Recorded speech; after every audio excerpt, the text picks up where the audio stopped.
حضرت اقدس مسیح موعود علیہ السلام فرماتے ہیں، زکوٰۃ کا نام اسی لیے زکوٰۃ ہے، انسان اس کی بجا آوری سے، یعنی اپنے مال کو جو اس کو بہت پیارا ہے، صرف اللہ کے لیے دینے سے بخل کی پلیدی سے پاک ہو جاتا ہے۔ نیز میں دیکھتا ہوں اس وقت دو مصیبتیں واقع ہو رہی ہیں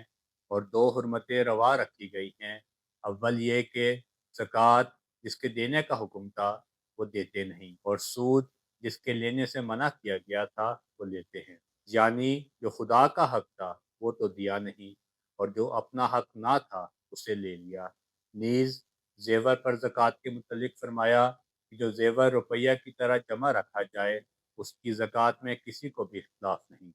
لیکن جو زیور پہنا جائے اور کبھی کبھی غریب کو بھی پہننے کے لیے دیا جائے اس کی کچھ زکوٰۃ نہیں، لیکن اگر کسی دوسرے کو استعمال کے لیے نہ دیا جائے تو زکوٰۃ دینا بہتر ہے۔